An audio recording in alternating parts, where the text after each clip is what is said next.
Oh, it's a special day on the BS Report. Not only the NBA playoffs starting in one day, 24 hours, but on the line, the power forward on the greatest basketball team of all time is on the Subway Fresh Take Hotline. Kevin McHale, what's happening? Well, thank you. Quite an introduction. Well, I forgot to mention that you're currently working for NBA TV and TNT. I still have the 86 Celtics as my number one team. Do you disagree? No, I like that team. That team, I think any team that wins a championship, Bill, you have a chance to go out there and you feel that you can compete with anybody. But I really like that team. We had great length. We had great, great bench play. Had shooters. Just had a lot of stuff. And if you look on that team, there was Bill Walton and myself and Robert Parrish and Larry Bird. And I mean, those are four of the players who made the NBA's top 50. And so it was, we had quite a collection of players there. And there was never really a team in the history of the league that had that kind of size. It was ridiculous. I think that was one thing that really kind of separated us from a lot of the teams. We just had great length, great size, and you came off the bench with, as Bill likes to say, he's 6'11", but Bill Walton was 7'1" if he was an inch. And we had great chemistry. It was just one of those years where everything clicked. And again, it reminds me a little bit of some of these teams you're looking at now going into the playoffs. Like, right around Christmas, we really clicked from that point on. Really just we're on fire, and I saw a lot of that happen this year with Cleveland right around the Christmas time. A little bit after Christmas for Orlando to really click. But some of these teams have really clicked, and I think that's what it takes going into the playoffs. You've got to be able to have played well for an extended period of time, for a couple months. You just get that momentum, you get that confidence, and I think that's what that's what some of these teams do have going into the playoffs this year. So I'm looking forward to the playoffs starting in 24 hours myself. The 2010 Boston Celtics, a little bit reminiscent of the Bird-McHale Parrish era near the end, where running on fumes a little bit, there was the attitude like, well, that's all right, we'll get there in the playoffs. You guys played a little harder in the regular season than they did. Is it an on-off switch? Can you really just turn it on because the playoffs are starting? No, I don't think so. I think that that's a little bit of fool's gold. I think you're kidding yourself if you think you're just going to turn it on, once the playoff starts. I do know that on those teams we were trying to turn it up after the All-Star break, and we all got together and said, okay, now it's time to really get going. And if we're going to have our best 6 weeks of basketball, it had better be now going into the playoffs. I liken going into the playoffs. If you're a team like Boston right now, that's kind of going into the playoffs. Limping a bit, I think that they. I'm trying to think their record the last going in. I think we're 3-7 the last 10 games, and I liken that playing poorly going into the playoffs. Like if you're standing at the U.S. Open on the first tee and you don't have your swing, and you look out there and you go, nah, this is going to be bad. The rough's a foot high, and I don't have any confidence in my golf swing. And that's the same thing. If you walk in as a team that doesn't have confidence, it's hard to find that confidence in the playoffs. The level of play goes up.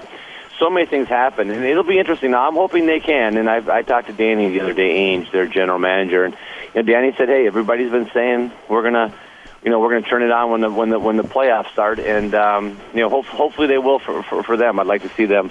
They got their hands full, by the way, with Miami in that first round. But it'll be interesting to see how the players play. But to answer your question, it's very hard to turn it on like that. There really is no on-off switch, and I think the years that if you can get healthy, which I think they did, what hurt our team, my team back with the old Celtics back in the early 90s when we were all older, is we couldn't quite get healthy getting into the playoffs. We just kind of we went in the playoffs every year with one or two guys still dinged up and not really healthy. So hopefully Boston's healthy and get a chance to make a run. This season reminds me of the season 20 years ago, 89-90. Bird came back he had the heels. He'd missed the previous season. And Reggie was just kind of coming on, and the pieces never really fit. The chemistry was off, and everybody's attitude was, oh, no, that's all right. In the playoffs, they'll figure it out. Took the 2-0 lead against the Knicks and then lost the next three, lost Game 5 in the Garden. I feel like we're headed toward that here with, Dwayne Wade being the best player in this series, basically. Do you stand by that adage that the best player in the series is going to win most of the time? Well, yeah, I think there is something to that. There's no question about it. I mean, Miami's coming in too rolling. They're 9-1 their last 10 games, and so they're playing very well. The thing, it really depends. I mean, you could argue that when Detroit won the championship back, I think it was '04 with Larry Brown, that they went out there and they may have had a better player on the team almost than their collection of the players on Detroit. Their opponent may have had a better player, almost every playoff series they played against them. So it's a collection of the talent. I think the Celtics right now have got to beat them with a collection of talent. They've got to keep Wade out of the paint, which they've had a terrible time with this year. I mean, my concern if I'm Boston would be, can we contain Wade? They've had a tough time with the other team's top player really getting off on them. And you're going to have to make a commitment. I think if you're Doc Rivers, you're just going to have to either say, all right, we're going to let Wade get his and shut everybody else down, or we're going to double team Wade and make everybody else score. And me personally would probably be more into the let's get the ball out of Wade's hand and let's make everybody else score. But there is something to be said that if you're the team with the most dominant player has an advantage. But again, I'm gonna watch the Celtics very carefully and see how they come out and see if that collection of Rasheed Wallace and KG and Paul Pierce and Ray Allen, and if that collection of guys together can really raise their game up a notch and take it to the Heat. You saw basically every game Kevin Garnett played probably for the first 11, 12 years of his career. Watching him this year, what percentage do you think he is of the KG we remember from his prime? Well, he's definitely not what he was, but then again, none of us are. You get older, it's tough. I mean, it's just the natural progression in your NBA career. You kind of start off as a young player. You play with all energy and very little brains, and then you go through the middle part of your career where you match your brains and your athleticism kind of match up, and you understand how to play more, and you're still athletic enough. And then towards the end, your brain is so much better than your athleticism. You know what to do and everything else. You just can't do it. I think KG is a little bit into that last phase of where mentally, all the things you want to do and the things that you should be doing, but all of a sudden you're just that quarter step slower than you used to be.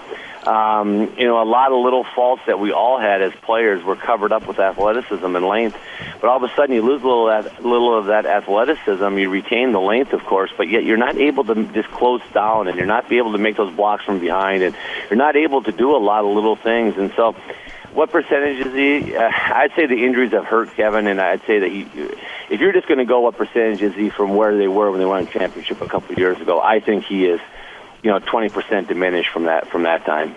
And it seems like from a personality standpoint, he's had a lot more trouble dealing with this than I think some guys had. Like, I remember in your prime, especially that whole team, a lot of trash talking, and there was like an exuberance. And as you got older and you had to fight through the injuries, maybe you tone that stuff down. With KG, it's like he doesn't really know how to not be the trash talking, smack talking KG.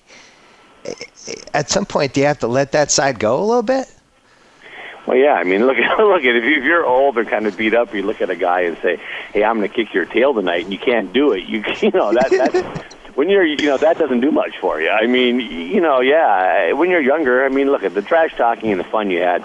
It was different. It seems like now there's so much barking in each other's faces, and there's no pushing, shoving, fighting, elbowing. You can't settle anything amongst yourselves anymore. Just flagrant fouls, kicked out of games and stuff. The most of the trash talking back then was basically stood at the jump ball circle and looked at the guy and said, "Man, I feel good tonight. How you doing?" So, I'm going to kick your. I'm kicking your butt tonight, and don't believe there's much you can do about it. And the guy he goes, "All right, bring it on." You're like, "All right, let's go." And it was much more of a challenge. Let's see who's better. Who's going to win our individual matchup tonight? You know what I mean?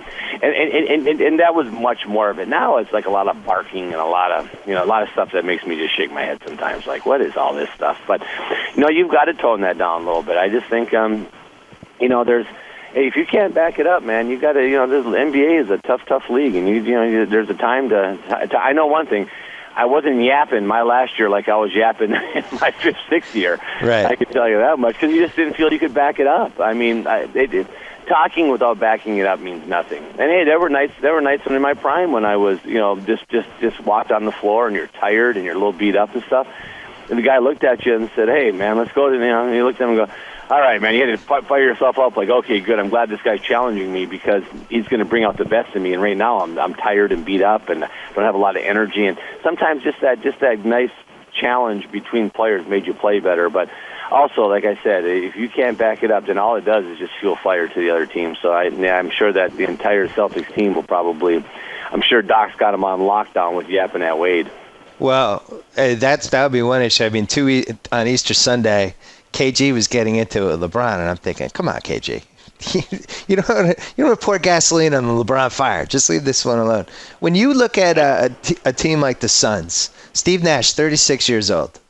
You know, by the time you were 36, I think you were either retired or headed toward retirement. Steve Nash better than ever. Are you amazed by the way things work now in 2010? Guys in their mid-30s can be just as good as they were in their mid-20s.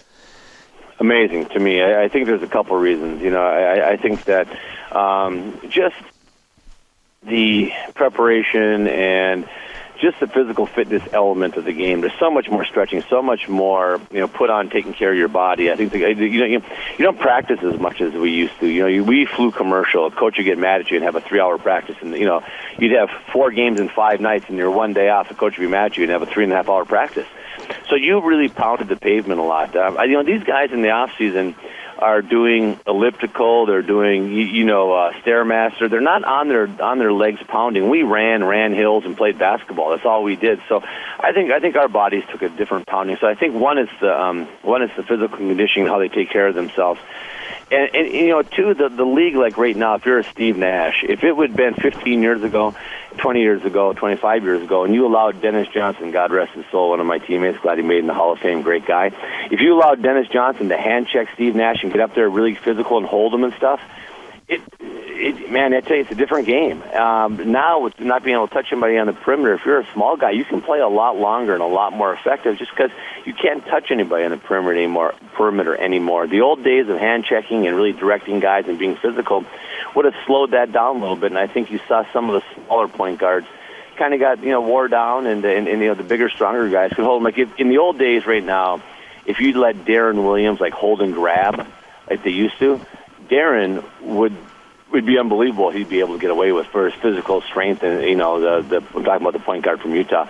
The physical strength and what he has would just be really, really accentuated. But now you can't do that. So I think it's a little bit of the rules that guys can play a little longer. The game, it's not as physical. I think they're how they train is different, and also some of these guys are just freaks of nature. And then. When you say all that, then you just got to preface that by saying Steve Nash is phenomenal. I mean, just a great, great player. So, he might hate it. And there was always those freaks. I mean, look at Robert. Robert played till he was like 50.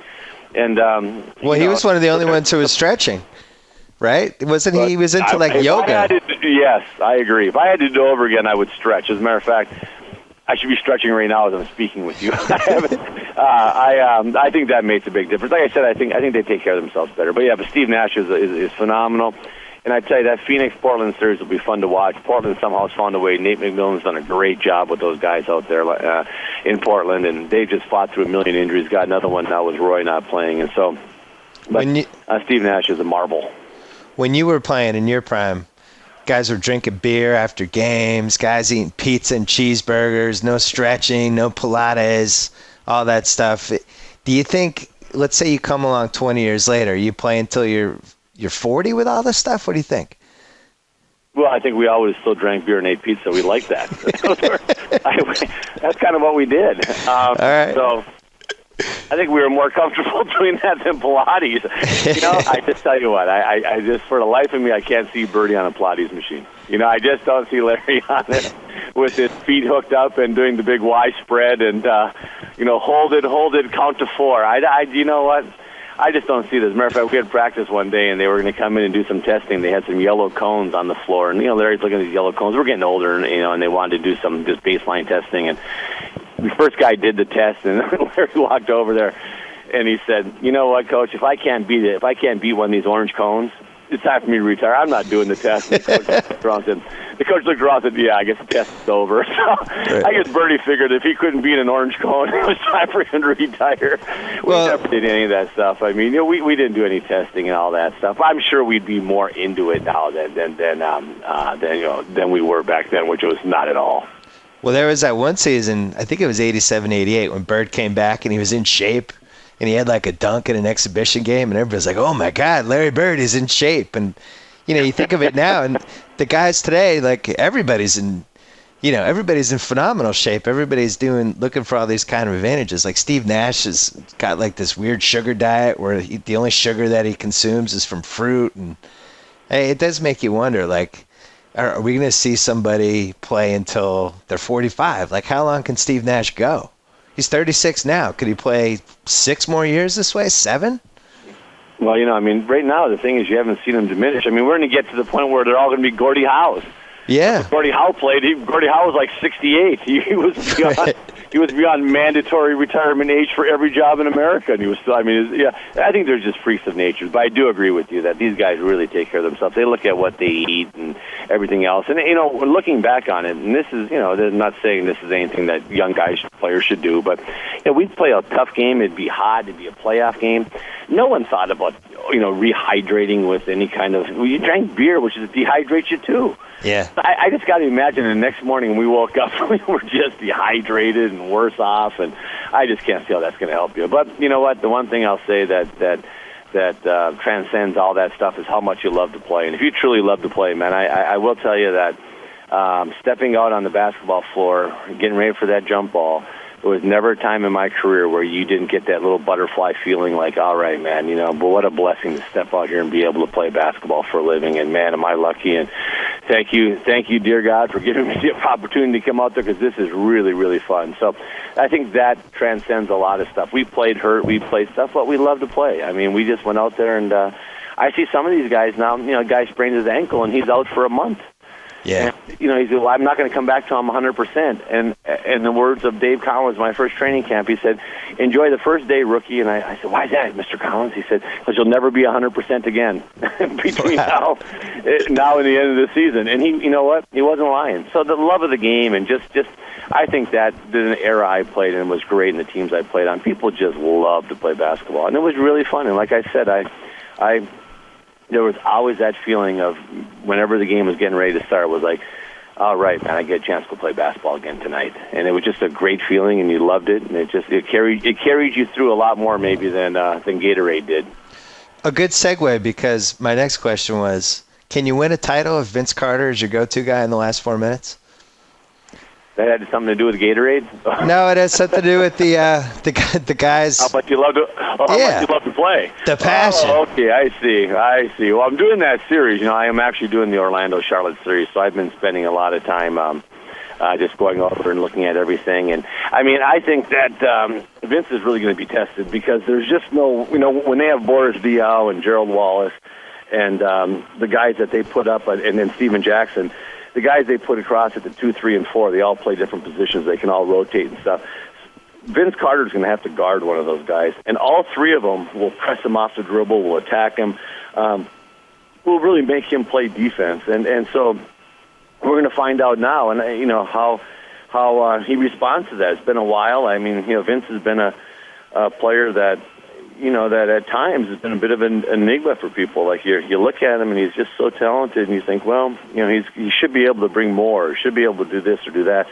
Now he's on a team that I would say is playing, other than Cleveland's probably played the best in our league over the last 2 months, and so they have a chance. They went to the finals last year. They have a lot of confidence. They're going to come into the playoffs. Those guys have been through a long series a long playoff run that led to an NBA Finals last year. So it'll be interesting. I'm really looking forward to them. To answer your question, can they win it? Yeah, I think so. I think, Dwight is a force unto himself with rebounding and blocking shots. He's becoming so much better. The last 2 or 3 months of the season, he started to become so much more definitive in his moves, attacking the basket. He looks like a completely different offensive player to me the last few months, which I really like. But I think that people haven't talked about this much, but Jameer Nelson coming back is going to be big for them. I just think Jameer's feisty. He's one of those guys that gets in your grill. He loves to play. Like, he's not afraid to challenge other teams' point guard. Like, all right, hey, let's go. And he's feisty. They got Barnes who's feisty. So I think they got a little bit more toughness this year. But at some point in a playoff series, Vince Carter is going to have to carry that team over a 2 or 3 minute period late in the fourth quarter because he's got it rolling, and that's going to, offensively, and he's going to have to play some shutdown defense for them to win a championship. So it'll be interesting to see where that goes. And Larry Brown is telling his guys, anytime he gets in the paint, knock him down. knock him down, because that's the rap on Vince. Get a little physical with him, and he changes his game, starts shooting jumpers. Well, I think that's with everybody. You're trying to get him to shoot jumpers, and however way you got to do it. Like if you can just play off LeBron and sucker him into shooting jump shots, believe me, you're winning that battle. If you can play off Dwayne Wade and sucker him into shooting jump shots, you're winning that battle. With Vince, if you've kind of got to push up on him a little bit. He's different. You've got to push up on him and see if he'll take bad shots, drive him in the paint, knock him down, and see if he'll consistently go in there, because Vince will fall in love with the jump shot. But the problem is, if you space Vince out, I think Vince is a better shooter overall than LeBron or Dwayne from the outside, and he can hurt you from there. So with Vince, it's a little different. I agree with you. Push up on him, drive him to the paint, put some bodies on him, and see how committed he is to going to the hole. I think that. I know years ago, the thing was, you did a heart check on guys early in the game and said, drive him in here and let's knock him down and see if he really wants to come back in. And I think you might see a little of that at Charlotte. What would you do with Kevin Durant, who seems to have every conceivable scoring answer you'd want a guy to have? How would you defend him?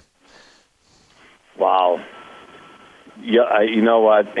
It's like when you're guarding a guy, you can just flat out. I remember we had a playoff series and we were playing New York, and I was guarding Bernard King, and Bernard was on fire. It was in the midst of his just really playing well. They ran every play to him. He had the ball on every possession. They ran rip screens or cross screens for the guy. I mean, you went to Hubie Brown to Hubie. Can you run a play for somebody else, please? I'm tired of guarding this guy.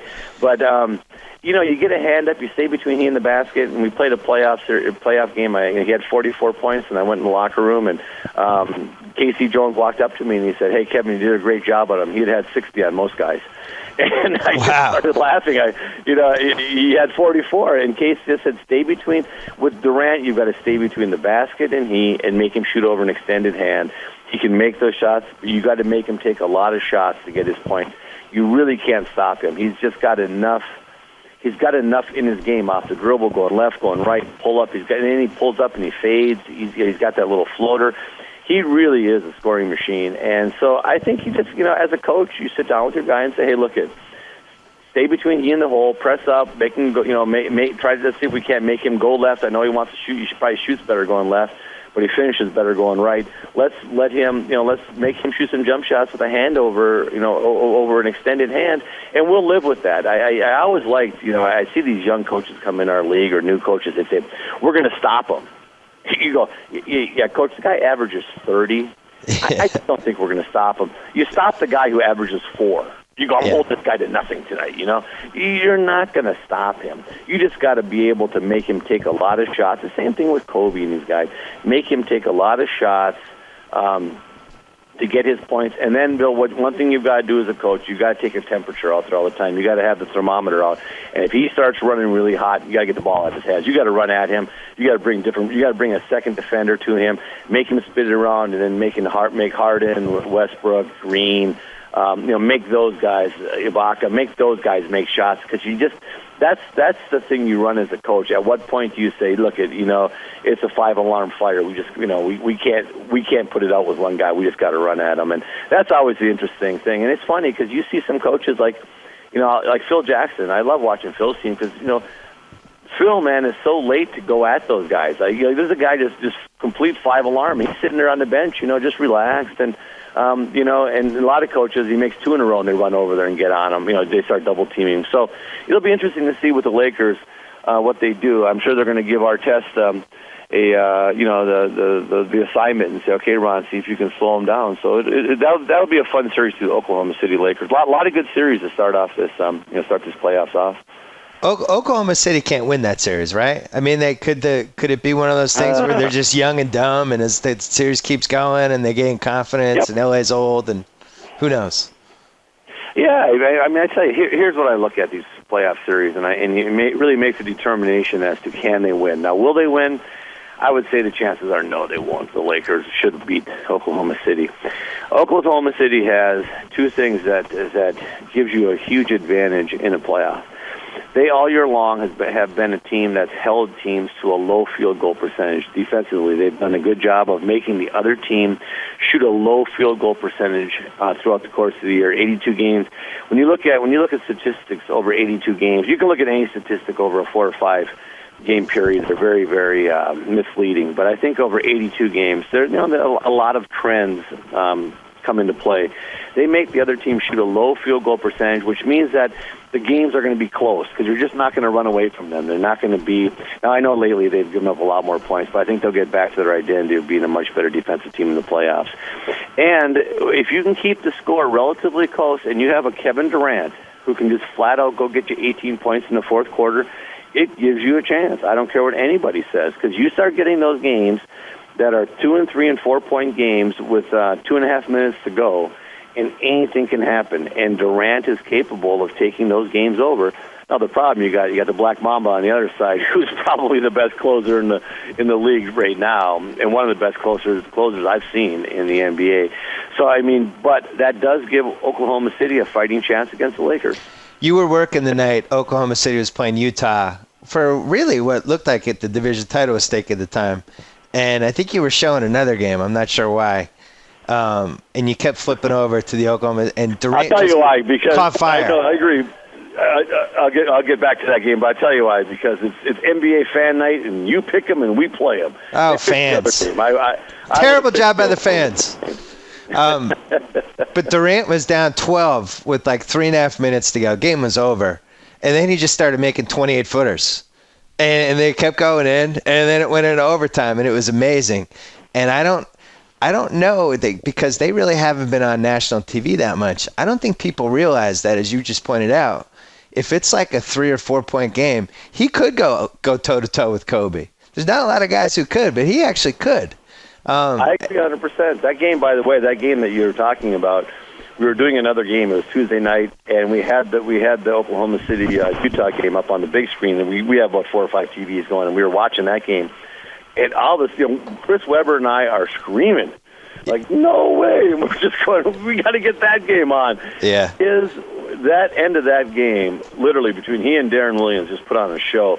That had so much energy. That was such a fun game. But that's when I said to myself, and I had said it all year long, but really reinforced it, that kid's a dangerous, dangerous player. You do not want to play Oklahoma City and let it be a close game, because that kid can step up, and I'm talking about draining threes and making shots and making plays and just an offensive machine. And so, I wrote in my column today, I wrote that if you look at his stats, and this was only year 3 for him, and you just give him a couple more shots and he makes a few more threes and goes to the line one more time a game, all of a sudden he's at 37 a game, which the only 2 guys who've gotten there are Wilt and Jordan, basically. I don't think people realize like how close he is to really doing some stuff here and being somebody like the likes of which we've never seen before. I hate to get hyperbole crazy about it, but it's just the way it is. I agree. I'm with you. I mean, and you're also not talking about a kid who's 24, 25. I mean, he's a young kid. I mean, he's a puppy, and it's not outside the realm of possibility to look at and say, okay, you know what? He's going to shoot better from the three-point line, which he will. He will get to the line a little bit more. You get that little cleverness about your game and stuff like that. So for him to add a few points, like you say, to get up to that kind of ridiculous number, I mean, first of all, 30 is ridiculous. Averaging 30 is so hard in our league. And him doing that at this age is, like I say, it's ridiculous on a winning team. And really on a fun young team that's really fun to watch. But, yeah, I agree with you. And the only thing I would tell you that I think might stop him is the team he's on. He wants to win. He's such a good guy. He would sacrifice scoring, I think, just for the betterment of the team. And as they get older, if these guys want to score a little bit more, he might defer a little bit more. But that guy is a flat out he can score the basketball. I agree with you. I don't think he'd ever be, because you really need to shoot about 26, 27 times a game to get into that level. Right. I'm not sure he'd ever do that. What do you see from San Antonio? I mean, they're kind of the West Coast version of the Celtics a little bit, like the old Lions, but they've actually been playing better heading into the playoffs. You think they do anything? Yeah, I was just going to say, I was sad to see them match up with Dallas. I was hoping they matched up with somebody else. I like both those teams, Dallas and San Antonio. I was kind of hoping that they might match up against a Phoenix or a Denver, each one of them, then meet one round later. Yeah, that would be fun. But again, if you're playing against the San Antonio Spurs, first of all, I don't think that the first round game of the playoffs is really going to scare Timmy and Parker and Ginobili, and these guys have won championships, so they're going into this thing and. They're going into this thing with the attitude that, hey, man, this is a playoff series. Let's win. All we got to do is win one game on the road, and all of a sudden we have home court advantage and stuff. So whoever's playing them, in this case it's Dallas, they're not going to be intimidated whatsoever. And I think Popovich said it. Popovich said something, it was probably earlier in the year, or maybe it was even last year, but I just remember reading it. And Pop said something that I thought was really interesting. He said, we wouldn't have won, those last three championships if we didn't have Manu Ginobili and making some of those unguardable shots he made down the stretch. And I thought, Pop's really right. Pop's, a lot of the coaches say, well, I drew up this and I drew up that. And in all reality, the players make the plays, especially down stretches. Coaches down the stretch. Coaches are very important, don't get me wrong, but the players have really got to make plays. I've seen Manu getting back to making those, when he's going right, stops, jumps back, and makes that, kind of halfway set shot three. Yeah, you can't guard that. He's making shots that are unguardable again. So San Antonio's played way better. To me, they're the direct 180 of the Celtics. Where the Celtics have been progressively playing worse, I think, as the season has gone on. The San Antonio's progressively played better, and they have the guy again. Timmy's not going to be intimidated. Parker's not going to be intimidated. And they got that guy in Ginobili who just makes plays. I knew he was back when he's coming down and he's either doing that crazy crossover, then putting the ball behind his back and laying it in. That's when you go, let me tell you something, as an NBA player, when you're going behind your back like you're playing in a rec league, you're feeling pretty good about yourself. You don't do that when you're struggling. He's got it rolling. And I always think when he's colliding into the cameraman, he's got his game going. Because I always have that one drive per half when, some crazy layup and then he knocks over 5 camera guys and then just runs back up. And he wasn't playing with that abandonment. Who do you have coming out of the West? I still think the Lakers come up. But again, Phoenix just flat out scores the ball. They score in bunches. They could beat them. I think San Antonio's played really well. They're not going to be intimidated by the Lakers. Dallas is, since the trade when they got Hayward and Butler, have played really well. I don't think Denver, without George Karl and with Kenyon, I haven't seen enough of Kenyon now to see how effective he'll be. Utah. So I think the Lakers will come up, but I'm telling you, there are teams like when people just pencil them into the finals, I'm like, are you kidding me? Have you seen Utah play lately? They're really playing well. Have you seen Phoenix play lately? How about Dallas and San Antonio? There are some. Oklahoma City is a good team. There's a lot of good teams in the West, but I do think the Lakers will come out of the West eventually, but I would not be surprised if any of those other teams I mentioned can come out of there. And I just think Cleveland's been the best team since right before Christmas. We had them on NBA TV a few times, and it was about end of January, and I said, you know what? We had them again, and I said, go and look at the statistics from right before Christmas when they started playing better. Get me all their defensive statistics, and we have nice, great staff on their NBA TV. They do all the work for you, as opposed to me right now on my computer doing all my own work for myself for the series. A lot easier. Have you noticed it's a lot easier to tell someone to get something for you? Right. They do it, Bill? Yeah. I wish I had that. Much easier. I wish I had that. Do right now. But anyway, got all these statistics for me, and they weren't marginal. They weren't different. They weren't that much different, but yet they had a different look about them. And that's why Chris Webber and I talked about it on TV. I said, you can't point to it statistically because it's not that big of a difference. But when you watch them, they look like a completely different team, just confident and just going after it. And, for a while when they were doing the river dance and all that stuff, I was thinking, oh, man, what's this garbage? They've actually turned me on to it. You know what that river dancing and all that is? That's the 2010 version of, hey, come stop it. That's Larry looking at that guy, in the 80s and saying, I feel pretty good tonight, son. I'm going to give it to you. Right. What are you going to do about it? And that's their version, because you can't do that anymore because that would be disrespectful, and God forbid the referee heard you say it, he'd probably give you a technical for attempting to taunt or something, But now they dance and do all this stuff. It's like them saying, "Come and beat us." Can you guys? They have so much fun when they play. There's a joy about Cleveland when they play. That is really, they've turned me on to it. I'm a big fan of that. So I think Cleveland comes out of the East. I love their way they play. LeBron's been phenomenal. When Mo Williams went out and Delonte West both went out, what he did from an assist standpoint in running that team without the 2 point guards out was amazing. I mean, It's amazing. I mean, he was getting 11, 12, 13 assists. He basically said, well, this is what I need to do for us to be successful. I'll do that. That kid is that young man is so talented, it's ridiculous. And in the end, I think Cleveland will win. I think this is Cleveland's year to win a championship. I agree, and you just described what makes him different than some of the other great players ever, is that he can basically fit into where you need him to fit, Right. He can play point forward, he can play power forward. Doesn't matter. He'll do whatever the team needs to do to win, and I think that's what separates him from Kobe and Jordan. I'm not saying he's better, but there just hasn't been another guy really like that. I guess you could say Bird in the early years could play. They used to play him at shooting guard, and they play him at small forward and power forward. But LeBron basically could play every position, including center. Where do you rank him right now among the best players you've ever seen in your lifetime? Physically wise, he's the most. He and Shaq, and you just see guys and go like every time I run into Shaq, I just go. I have to. He's a great guy. He's funny. You talk. You laugh. He walks away, and I go, man, that's one big dude. I don't care if I see him every day for a week. Yeah. He's walking away, I go, man, that's one big dude. And it's the same when you see LeBron. You go in person. You go, wow, that guy is huge. Look how fast he is. Look how he jumps. Look how he runs. You marvel at his physical ability. I mean, and there's been a lot of great players and stuff, but LeBron and Shaq, to me, are just like physical freaks. I mean, those two guys, what LeBron can do at his size, I bet if you put him on a scale, he's got to be 270. Oh, I would say 280. Yeah, I mean, that guy, and let me tell you something. It's not soft. That guy's built like a truck. I mean, that guy's amazing.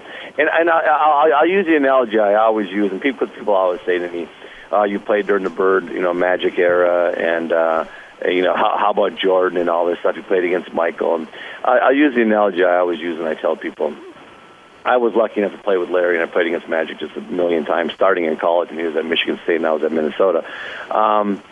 I've seen Magic and Larry control games by taking 10 shots. They would have 18 points, 15 rebounds, 13 assists, 3 steals, and a block shot. And were by far the best player on the floor, and they took 10, 11 shots. If you ever got Michael Jordan to take 10, 11 shots, you controlled him. They controlled the game, Larry and Magic, with 10, 11 shot attempts. If you got Michael to take 10, 11 shot attempts, you controlled him. That was the difference between those three guys. And I put LeBron in that Magic and Larry category, that he can take a low amount of shots and still control the game. That is really, you have to be so gifted to be able to do that. And he can do it on the defensive end and blocking shots. I mean, I always laugh. We had a little thing all year long whenever we showed the highlights of LeBron. When he'd run those guys down from behind and make those unbelievable blocks in transition, in fast break. Yeah. And I just said, it reminded me of when you look in the mirror and it says, caution, objects are closer than they appear. I mean, you look at your rearview mirror and you think you're okay, but he blocks your shot. You got to be kidding me. Where'd that guy come from? Yeah, the defensive standpoint that are just fun to watch. I wrote that he's the first guy I've ever seen in person who actually feels like he shrunk the court. Like the ground that he covers, Pippen was like, I guess the guy before him that I just felt like he was like a cheetah. But LeBron is different. LeBron makes the court seem like it's 15, 20 feet shorter. You mentioned Bird and Magic. I saw you on TNT the night when the documentary was coming out and they asked you about it. And you had the same reaction that I had. I think as the years have passed, I don't want to say that they're taking liberties with the rivalry, but were you really buying the stuff Bird checking his box score every night?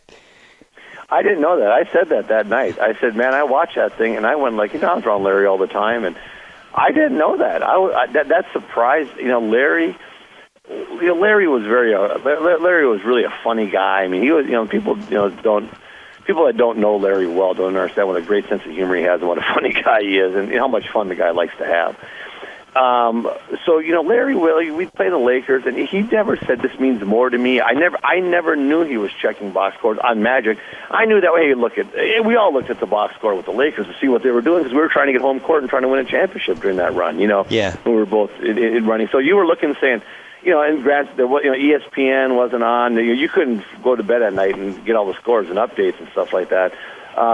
You use the paper the next day, and we all flew commercials, so we'd all get out to the airport and get the paper, and everybody would say, the Lakers won last night, and they'd say, yeah, they won, and, but it wasn't, I was shocked that Larry had that kind of that inner thing going between, Magic and he, and I'm telling you what, it had to have been fostered from the Indiana State, Michigan State time. But wait a second. Do you totally believe it though, or do you think that as the years have passed and these guys are linked together, maybe they play this up a little bit? Yeah, I do believe it because Birdie doesn't say things just because. I mean, he's softened as we all do when we get older and stuff. But Birdie's just a straight shooter, man. He would not say he must have looked at if he looked at his box scores, he did. I'm convinced he did, and just didn't tell anybody. I was surprised at what, but it was all internal with Larry. He was, Magic was telling his teammates and all that stuff. Larry didn't say all that stuff to us, and do I think that a little bit? Of course, is there some as years go by, probably a little bit more of a glossy finish to everything. Yeah, but I tell you what, from watching Larry and looking at his face and just watching him talk, there was a thing that I didn't know he had personally with him versus Magic. I did not know that. That surprised me. The only definite BS at anything he said was when he was talking about the last year when Magic got the HIV and he couldn't play, and the fire kind of went out for him because Magic wasn't around. Bird couldn't walk. I went to those games. The guy was wearing like a 40-pound back brace. He was retiring at the end of that year no matter whether Magic was going to play or not, which is it just makes me think as the years pass, I think you forget certain things. The other thing I thought it left out was, the first 5 years of his career, he was measuring himself against Dr. J, not Magic. That was the guy you guys played 6 times a year. That was the guy that, he had to beat and be better than, and eventually, when he finally took the torch from Doc, that was the big fight. When Bird had the 42 points and they trash talk and they got in the big fight, I went to that game. I thought that was the rivalry of the first 5 years. Would you agree? I tell people all the time that they say, well, the Lakers, Celtics, and I said, well, long before it was Lakers Celtics, believe me, it was Celtics-Sixers. We went down. It was my rookie year. We were playing, back then you played them 6 times, but it was earlier in the year we were playing Philly. And the funny thing about Philly and us, especially back in those early years, you played 6 times, but yet you really didn't start playing them heavily till after we had that big, after the All-Star break, and or before the All-Star break we had a big West Coast swing, then we also had a big West Coast swing right after the All-Star break. We played them a lot from like end of January on. So you might play them 5 times from January, February, March, and then play them in the playoffs in May. So we played Philly all the time. But anyways, we're going down there. It's early in the season. We're playing Philly maybe 4, 5, 6 games into my rookie year, and we get into Philadelphia. And we had a really loose team, a lot of fun guys. We won a championship that year. Tiny was our point guard and stuff. But we had a lot of fun guys. And you're a rookie, and I'm just excited. And we got in the locker room, and I'm telling you what, there was a different vibe in that locker room. I walked in, and man, guys were quiet. They had a different look on, and I kind of went over to ML Carr, and I go, ooh. I said, what's going on here? And I'm sort of playing the Sixers. He goes, they knocked us out of the conference finals last year. He goes, this is different. And I'm telling you what, it was different. I mean, those games were intense. It was a whole different vibe. So I agree with you. My first few years in the league, it was actually much more of a Philadelphia-Boston rivalry, and that went way back. That went way back to Johnny Most telling me the story of when he got into a fist fight in Philadelphia during the air. What a classic is that? All of a sudden, Johnny going, after the game, I said, boy, that was really fun. Man, what a great environment. And Johnny right away, I can't stand those guys from Philadelphia. I can't stand them, Kev. And I'm like, what happened? I'm going to game and a guy threw a Coke on me. I told the fans, I'll be right back. And so he ran up and he goes, I popped him one and I ran back and I started doing the game. I mean, can you imagine? Johnny didn't have like a color guy with him. Can you imagine when you're listening to the game and all of a sudden you go, I'll be right back. And of course, he gets on the air. I had to settle something. I'm sorry, fans. Yeah. And it was a great rivalry. Well, I bet. But yeah, I agree with you. I went to a lot of great Celtic games in the 80s, and the most intense game I ever saw in my life was Game 7 of the 81 Eastern Finals, which really the refs just put away the whistles. And they were like, all right, you guys settle this. We're not going to call anything. Best team, toughest team wins. And that's what happened. I agree 100%. There's no question. I mean, that game, and I tell people it's funny because they say, you won 3 championships. We were a play or 2 away from winning 5 or 6 championships, and a play or 2 away from winning 1. I think the 86 was pretty much we were going to win that no matter what. But, we played Philly in the 6th game, and Andrew Toney drove in from the left side, and I barely got a fingernail on his drive, and I deflected a little bit, and I got enough of a block to kind of hit it into the rubber under the basket. It bobbled around. We threw it out, and we got it. And Tiny makes a little 18-foot runner coming down the right side, dribbling with his left hand, and pulls up and makes that shot. Otherwise, we don't beat Philly in that 6th game to even get to that 7th game. And by the way, I agree, that was a phenomenal. The atmosphere in the Garden, the old Garden, was unreal. We walked out for warm-ups, and everybody was standing and cheering, and they cheered for 20 minutes, cheered during the national anthem, cheered during the introductions. It was a crazy, crazy afternoon in Boston at Game 7. And I remember after the game, that was the only time where, we didn't win the title, obviously, but the reaction was like we had won the title. Like it was just Causeway Street parade, basically, for 4 hours, and people standing on cars, and just people, especially from the last year, there was that Philly-Boston history and all that stuff. We just really wanted to win that one series, and I think the finals were almost anticlimactic. But as you said, it all evens out. In 82, the 82 team was better than the 81 team, but the Tiny gets hurt in 82. The 87 team, if Len Bias had been on that team, maybe you win 2 or 3 in a row. Who knows? I broke my foot. Robert had bone spurs in the 87, and we went and we took the Lakers to 6. I think you get two of your front line players. Or I had to have surgery right at the end of that season, and was in a cast for six months. And Robert had bone spurs. So that's what I'm saying. They do hang, and like someone said, well, how disappointed would you be? Or someone asked me the question. Well, if Cleveland doesn't win, should they fire Mike Brown? And I was like, what? There's so many things can happen. If Mo Williams has in the playoffs, in the conference finals against the Boston Celtics, if Mo Williams, shoots 15% on wide open threes, the same threes he's been making all year long, how is that Mike's? There's so many things happening in the playoffs. Guys have got to play well. Players have got to step up and make plays. Coaching is important. Don't get me wrong. It's really important.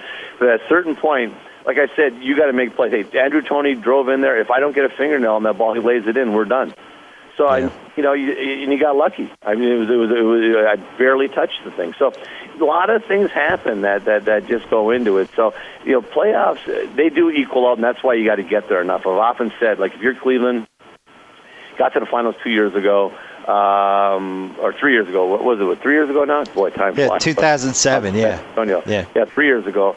Got to the conference finals again last year. Get to the NBA. You've got to make runs. You've got to put yourself in position to win championships.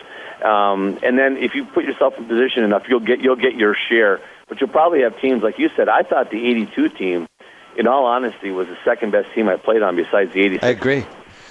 And, you won 18. You won 18 straight, I think, at one point. Yeah. Tiny dislocated his shoulder down in Philly, dove on the ball, and guy dove on his back, and his shoulder popped out, and we still took Philly to 7 games, but just we had kind of lost our floor leader. So it's a lot of things can happen, but it's going to be a fun playoff series. I'm looking forward to it. My dad's still upset about Tiny's dislocated shoulder. I want you to know that, even though it's been 28 years, he still talks about it. You mentioned when you broke your foot. You came back. It was hurt. You came back in the playoffs. You broke it. You took a couple games off. Then you came back again. And the foot was never really the same. Would you do that again? I always say no, but at the time I probably would do it. If I was back in there again and I thought I had a chance to win another championship, I probably would do it again. At the time, you just don't. At the time, you're thinking, okay, well, it hurts. I can play through the pain. I'm not that concerned about it. I'll get a little shot in there, and I'll be able to handle the pain. Hey, go out there and play, and is my 80%, 70%, whatever you're at, is that better than than some of the guys coming off the bench, being healthy? And you thought, well, I had told the coach, "Hey, coach, I'm going to go out there and play as hard as I can for as long as I can, and if I'm not effective or if it hurts too bad and I can't play, I'll let you know. But if I can go out there and try to help the team, I'm going to try to help the team." So, but you didn't know that you didn't know you were going to play a double overtime game in Milwaukee on the broken foot. Oh, I didn't know. Well, I also didn't know that I had a stress fracture in my navicular, and then it became a complete fracture. As a matter of fact, during that game, because I had a burning sensation through that, and they didn't take another X-ray till after the season. By the time I took another X-ray, the guy said, "Oof," he said that stress fracture now just became a complete fracture. Went all the way through the bone, and it was about a third of the way through the bone when they diagnosed it. But you know what? I mean, back then you played through stuff, and you're young and dumb. You don't think very much, and but you know, it's one of those things that I did, and you know, I mean, I look back on it, and I always say, boy, I'd never do that again. But you know, it's something. You put me in that situation where you're in the conference finals, you have a chance to win a championship. I'd say strap me up, baby. I'm going to go out there and go after it again. You only go down that road so much, and well, the Laker fans need to understand that you would have blocked the baby skyhook with a healthy foot. You would have blocked it. I've watched the replay 10,575 times, and you just missed it. Healthy foot, you block it. We win the title.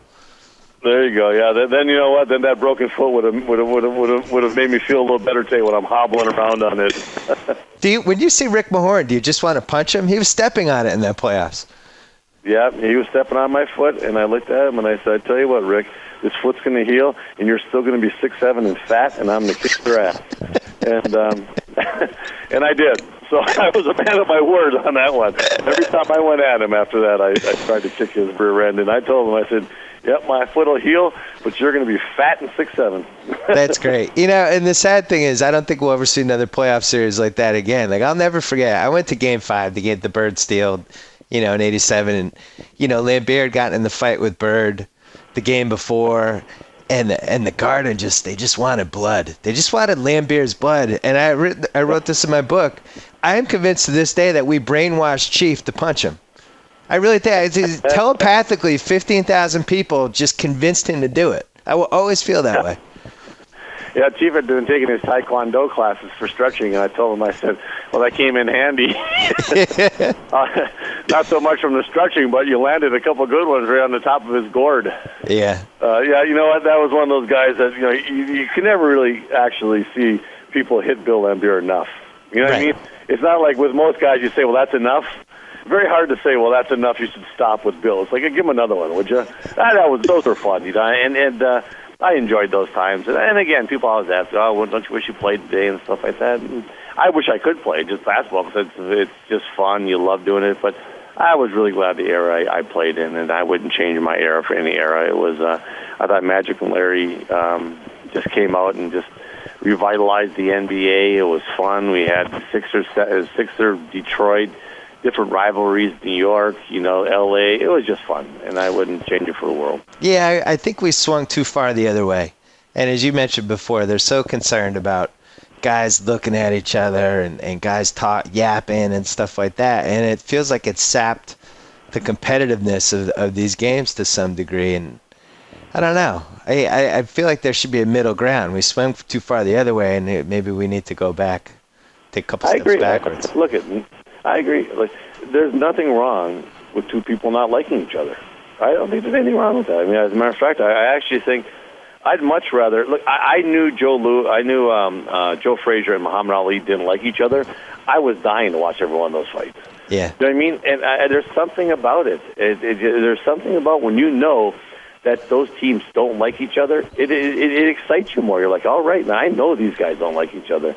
And I'm all for it. And of course, I know there's got to be some form of you know, you just can't be having it like when I first got in the league where there was a fist fight and everything broke out and things ended up in the fans swinging and it was kind of crazy. But you know, there's got to be a happy medium in that.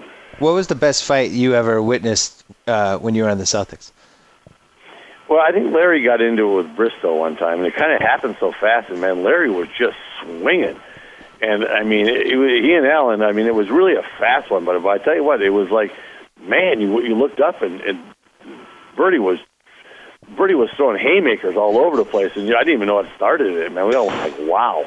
But those were ones that Larry connected on a few. But any one of those punches that they were either throwing, if either one had connected solid, I would have killed the other guy. I mean, it was not like we're out here to make friends. I mean, they were swinging. So yeah, there were some good ones. I mean, we went in the stands one time in Philly, and that was Cedric Maxwell. And yeah, he got into it, and the whole thing erupted. The bench ran in there, and afterward, ML, we were standing on the side of the court, and ML is challenging like the entire section to come out and fight us. And I'm like, man, think that's smart?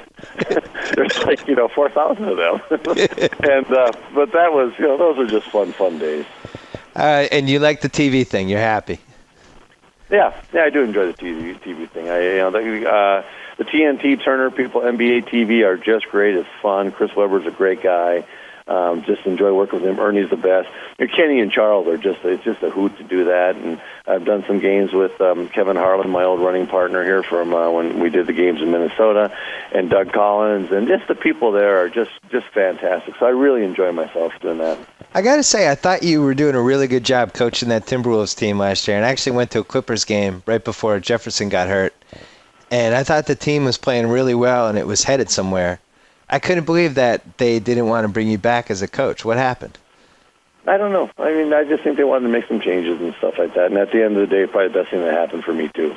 Yeah. That with all the changes they made, you're in the middle of in the middle of a rebuild. Then you rebuild on your rebuild. That's not good. It's like remodeling on your house. Sometimes your house takes on a lot of different looks.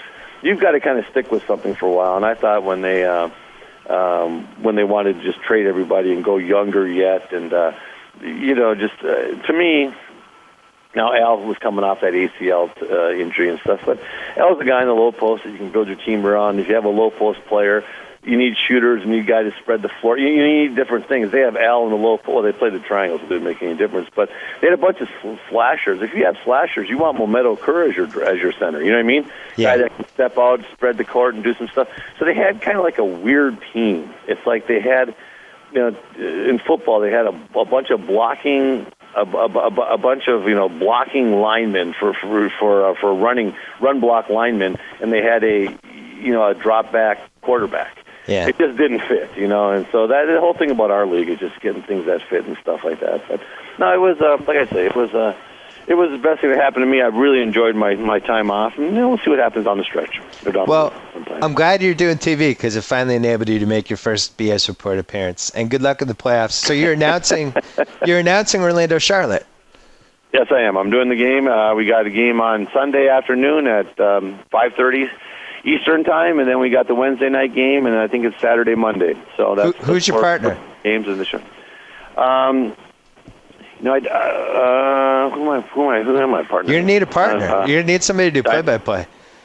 I know. Oh, Matt. I'm with Matt. Does the Toronto games, the play-by-play. So I'm looking forward to that. It'll be fun. All right. Good luck. Thanks for coming on the BS Report. Right. No problem. Talk to you later. All right. Just to cap this off, we're going to call my buddy House at work, quickly try to figure out who's going to win the NBA title. Just want a second opinion.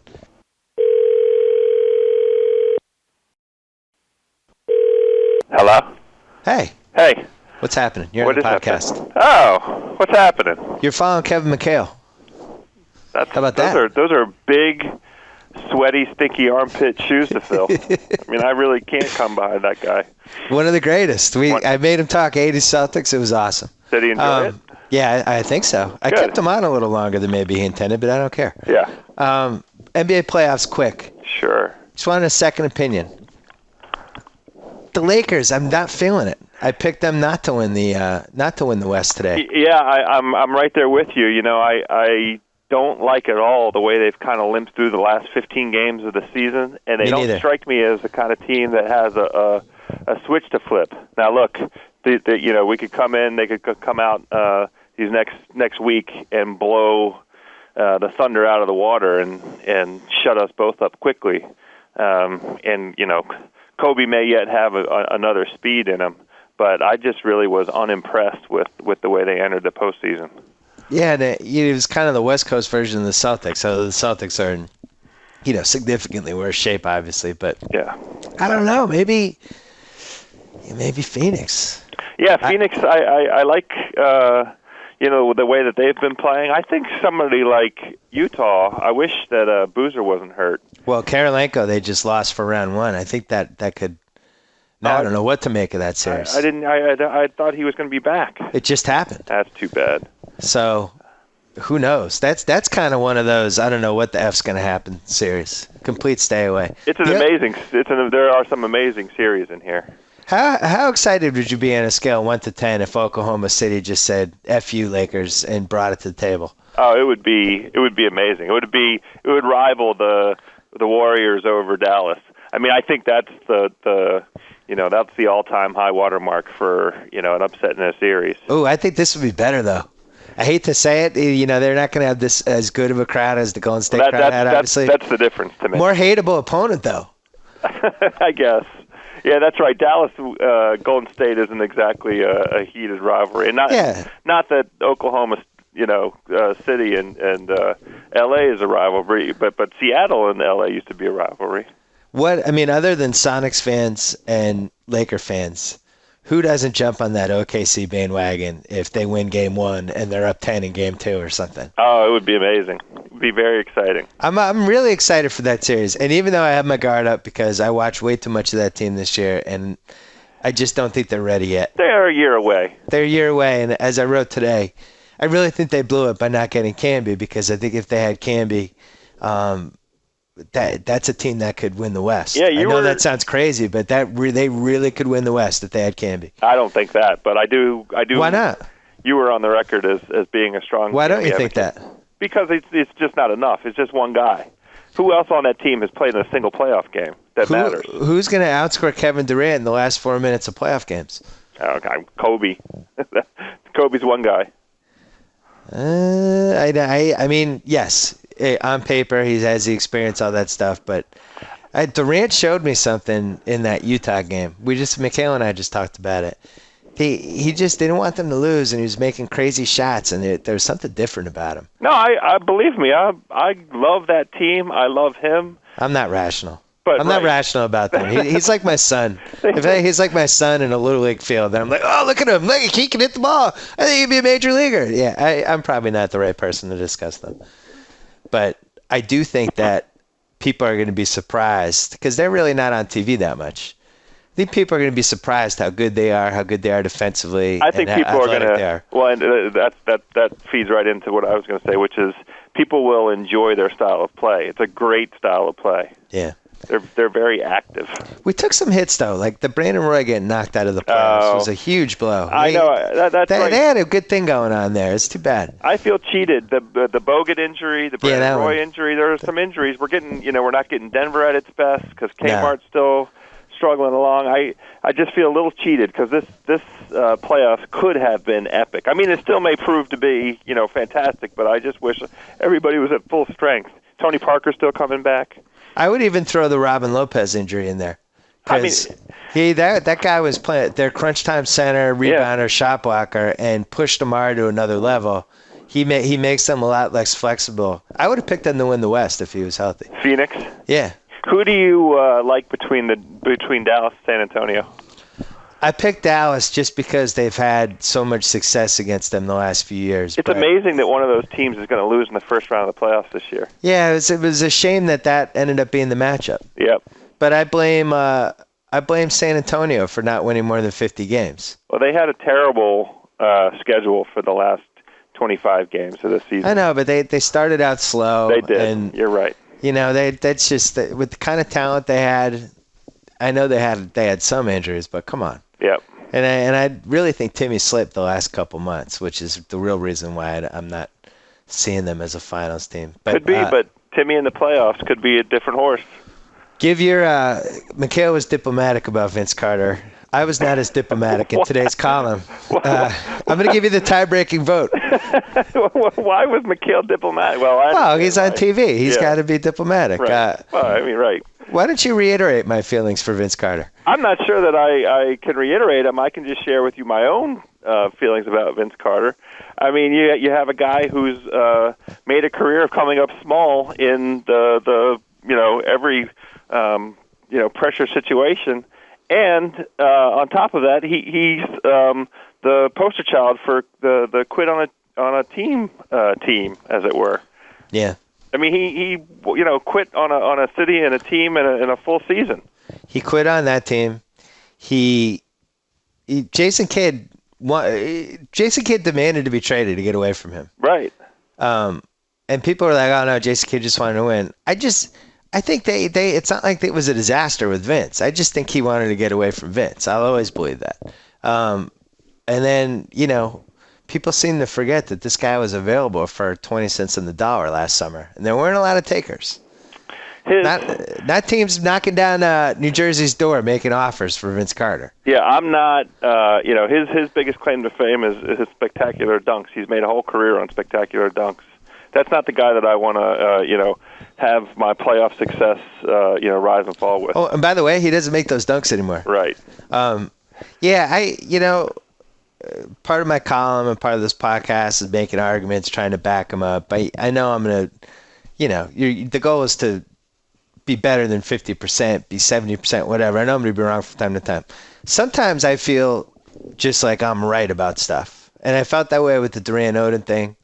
Other things have come along that just as a whole other level of almost like I'd bet my life on this. Now, I was wrong last year with the Cavaliers winning the title. That was one of those times where I was off. This Vince Carter thing, I just think people are crazy if they think that he could be the go-to guy on a championship team. I don't see it. I think it's insane. I also don't see how they can win a title without him being the go-to guy, because I look at that team and who else is going to do it? That's precisely the point. So that's what I was going to jump all over. They don't have a solution to who can catch the ball and shoot the ball and put the ball in the basket inside of 2 minutes when you have to score baskets. You have to score baskets to win the game. He has to touch the ball, and that you live with the horse you rode in on. We don't think Charlotte can beat them, right? No, absolutely not. Absolutely not. It's a good story, though. It's a good story, Charlotte. Absolutely you don't think they could, no. Larry Brown knocking them down? No. They may win one game. Give me your objective opinion of Miami Celtics. I think it's going to go 6 or 7 games. I think it's going to be heated. I think it's going to be enjoyable. I think the Celtics are going to win because of the, just too many vets who've been there before, and this might be kind of their last hurrah. I actually think it's going to be akin to last year, where they go to a 6 or 7 game series that's kind of a brawl, and then that's their whole playoff. Right, you realize Miami is the best player in the series, right? I understand. I know. Right. There's no arguing that, but I just think too many playoff games logged by that group of Celts. How many minutes of the Atlanta-Milwaukee series will you watch? I actually like Atlanta, so I'm going to watch a little bit of it. I want to see what team shows up for that series. And see do you like Atlanta because of the food there, or do you like the I team? do like the food there. I also love the golf courses there. I was there last weekend. Played a lot of golf. It was fantastic. No, I love that team. They're a big team. They're an athletic team. I like Josh Smith. I love the crazy Serbian. He's always good for a fight. Pakulia. Yeah, I don't know if he's Serbian or Croatian or what he is, but. Yeah, I'm probably not going to watch. I'm going to pick my spots with that series, and I got to say I'm not overly excited about Denver, Utah. Really? Why not? I don't know why. Something needs to happen in that series to talk me into that. I just don't think Denver's that good. What's not fun about watching Darren Williams? There's a lot to be said for watching Darren Williams. Yeah, I think that would probably be why I watch it. Plus, those games, every one of the games in Utah will be spectacular because that home crowd is so much fun. I'm going to watch a lot of that one. So that basically we're saying we're going to watch every series. I am. I'm going to watch. It's 40 games and 40 nights. I got to explain this to my wife. It's my favorite time of the year. It really is. I love round one, especially when the matchups are good. Yeah. The Cleveland Chicago even, which is probably going to be a sweep, but at least there's a chance Derrick Rose might just go bonkers. Yeah, and that would be worth watching just to see. Yeah, and there'd be some good trash talk in that. Those guys know each other. I think that'll be a fun one. I'm more excited for Orlando Charlotte than you are. Yeah, I'm not that excited for that one. I just think that Orlando is going to summarily dismiss them. I just think they're going to put the beat down on them. Well, that's the thing. Orlando, when they're up 10, looks like world beaters. Right. And I'm not sure what round it's going to be when somebody is going to make them start playing in the final 4 minutes, but it's going to happen at some point. It could be against Atlanta. Depends on what Atlanta team shows up. God, the Atlanta-Orlando stats are not encouraging for Atlanta. Yeah. It just looks like that's the one team. I mean, even Cleveland, I watched that, they lose to Cleveland every time. Yes. But I've watched 3 of those games, and in all of those games, they were right in those games, and then LeBron did his thing, but they weren't far away. Like, that wouldn't surprise me if Atlanta-Cleveland was like a 6 or 7 game series. Ooh, that's interesting. As crazy as that sounds. I know they've had no success against Cleveland. Yeah. It seems like Atlanta kind of gets Cleveland to play their style. Yeah. But then Cleveland beats them with it. But when you're getting the other team to do what you want to do. And Atlanta definitely has the thing that's fun about those Atlanta-Cleveland games. Atlanta has an inferiority complex when it comes to Cleveland. They measure themselves. They said so each of those games. These are measuring stick games for us, and they played so hard in them. They're really fun games to watch. Yeah. They just don't have LeBron. Yeah. We think he's going to win, right? Oh, yeah, I do. I think so. Although I will tell you, last year was kind of dumbfounding. I didn't see at all the the collapse of the second tier guys, and I continue to blame it on the scheduling. Cleveland had off almost a full week, and I really think that killed their momentum and killed the confidence of guys like Delonte West and Mo Williams, who were just making buckets like the basket was 10 feet wide, and then they got into that Orlando game and that whole team got tight. It was a very strange. You're right. It was a variety of events that led to. So they're at game 1. I think they're up like 25. Yeah. And then Orlando started charging back. That crowd got tight. Cleveland got tight, and the series was just never recovered. Yeah, that's right. It was almost like the worst thing that could have happened to them when they went up 25 or whatever they went up with. But it's a totally different Cavs team, though. Jameson gives them the flexibility that they just didn't have last year. Now they can play any style. You pick the style, and they will play it and beat you with it. More importantly, it's a totally different Orlando team. Yes. Because of Vince Carter is a significant downgrade. I think they lose that Haydu thing either way, though. What, if they still had him? Yeah, because then he signs for big money and he shows up out of shape and not giving a crap like he did in Toronto. I don't know. And he really wasn't that good in the regular season last year. Like, it was defensible to let him go. Yep. I would have kept both. I mean, they're already screwed. And signed VC? No, the VC trade was basically, the expiring salary cap guys and Courtney Lee. Like, they chose between Hedo or Marcin Gortat and Brandon Bass. That was the money choice. That's basically what it came down to. And we could have lived in a world where they had Hedo and Vince, and they chose not to dive into that world. It's so funny, Gortat and Bass. Those two guys both made, important contributions to their teams respectively in the playoffs, and now are basically off the planet. Yeah, Gortat's gotten a little bit more run lately, but I'm not. It would have been interesting. I certainly would like their prospects more if they had Hedo. Me too. But what else are you excited about for the playoffs? Anything?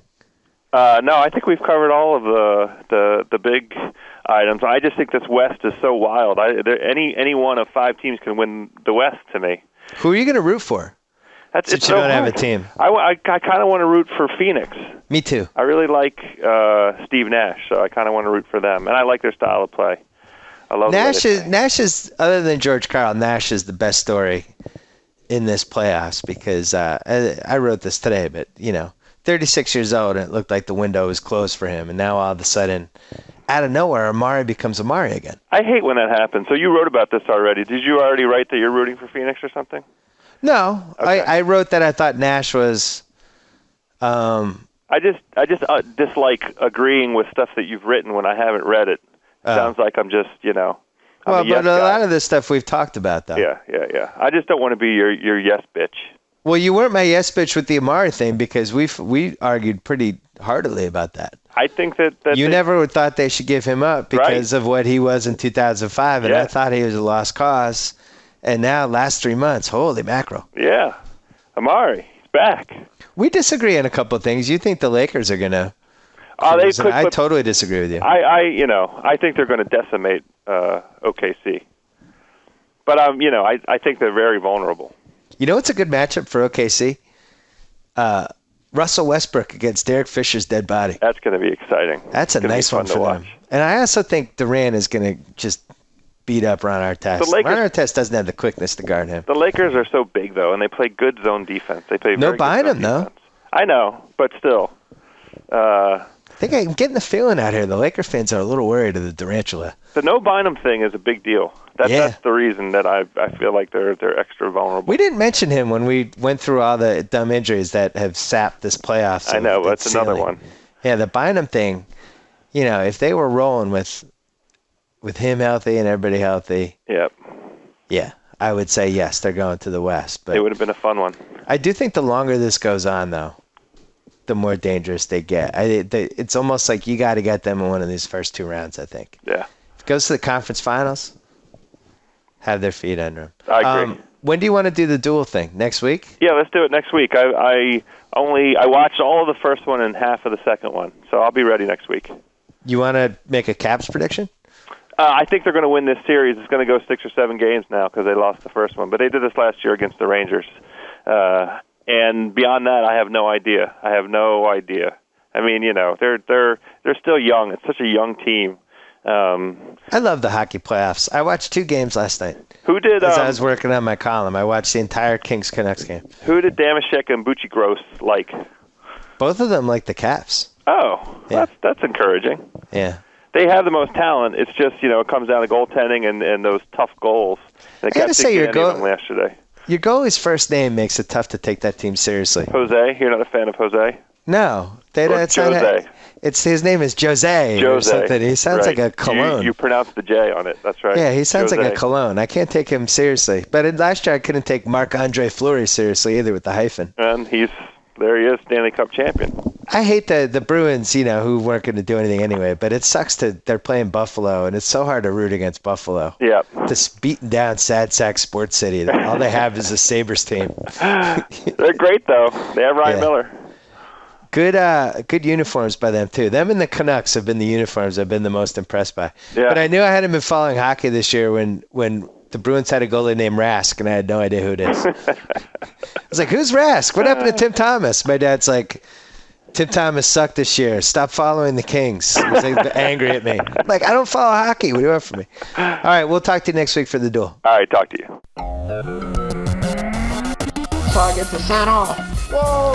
Thank you for downloading the BS Report with Bill Simmons. Too much fun. Check out more podcasts at the iTunes Music Store or at Pod Center at ESPNradio.com. Peace out.